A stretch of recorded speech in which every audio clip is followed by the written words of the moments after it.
Okay, hello. Our next topic now is about choosing the right data visualization. So first, what is data visualization?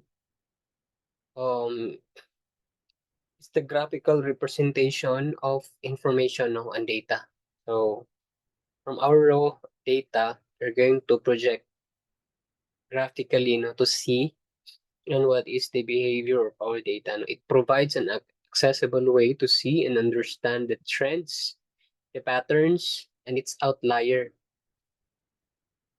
So when we say outlier, that refers to um the data that is not, yeah, that's apart from the common data, no?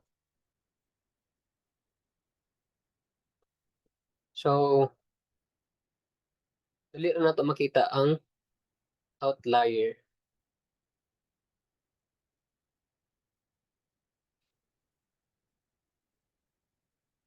So outlier is a data point that significantly differs, no, naglahi siya from other data points in the data set. So more na tulibagbag siya.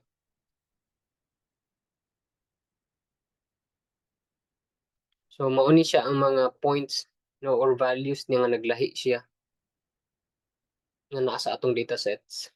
So because of data visualization, makita nato ng outliers aside from the trends, no, involves creating visual representation to help communicate data insights and clearly and effectively. So para makita nato ang kung unsay ginapa-interpret ani nga data no, unsay sulod ana dito, unsay atong makuhaan ana nga pagtulunan about sa atong data. So the key aspects of data visualization, number one is visual elements.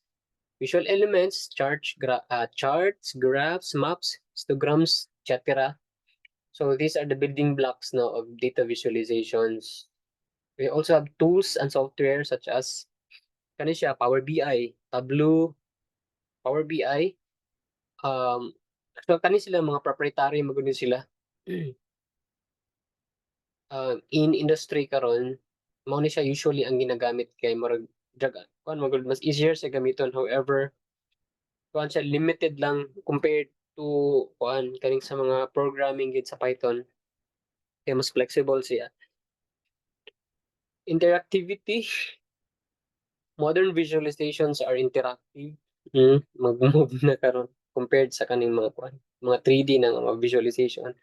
So other aspect pa is kaning storytelling. So because of visualization or data visualization, the audience can easily understand the context and the importance of the data, no, or the meaning of the data. So the data has a story to tell. Integrity ng data, ensuring the insights are valid and reliable. So kato po makita ang mga outliers. So actually there are four important um things to consider, no, or important things to consider upon choosing the right data visualizations. So we have relationships, comparisons, distributions, compositions. Muna siya atong timan-an. So pag relationship, ang atong ang appropriate nga gamiton dana is scatter plot. Scatter plot, nag-scatter siya. Scatter plot demonstrates the relationship between two variables. Na siya. Scatter plot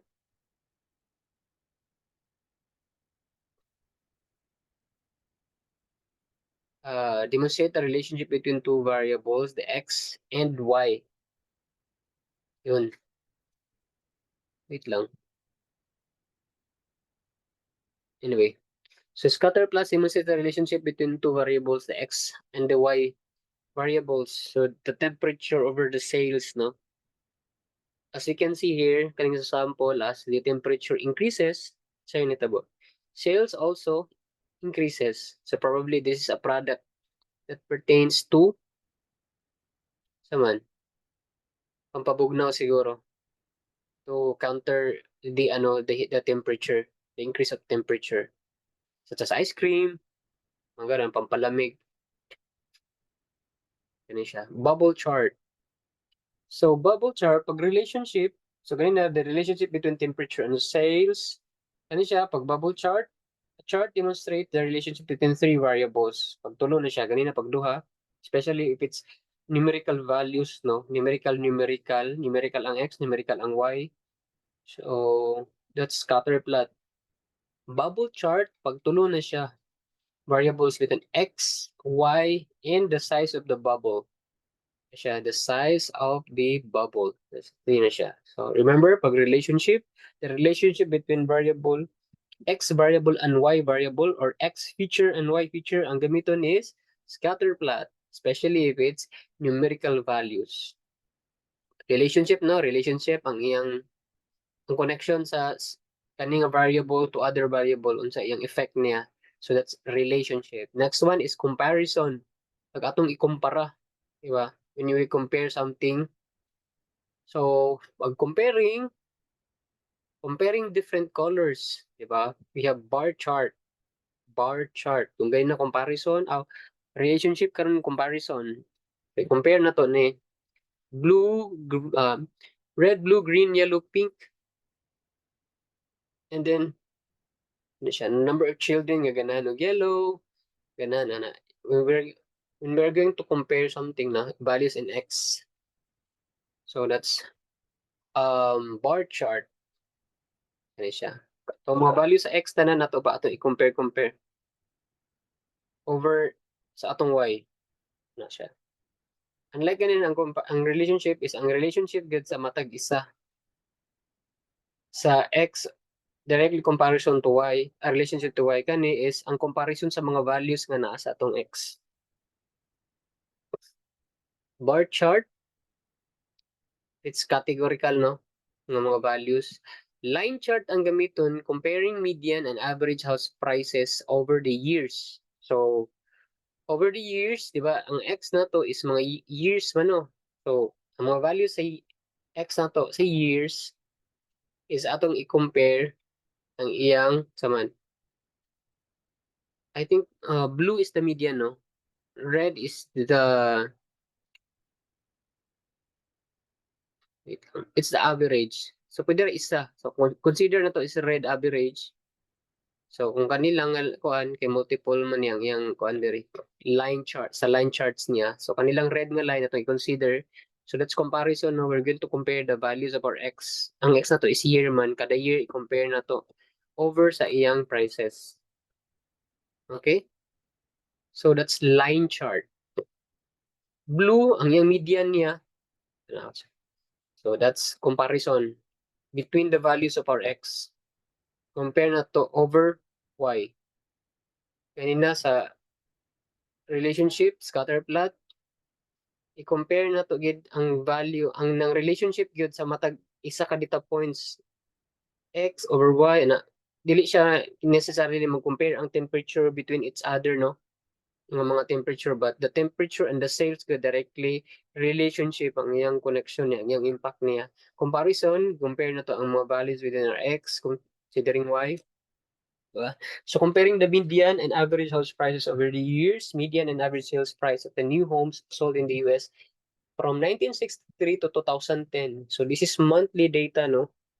Compressed lang siya, normalized. So from $50,000 up to 350 increasing gid siya. Syempre,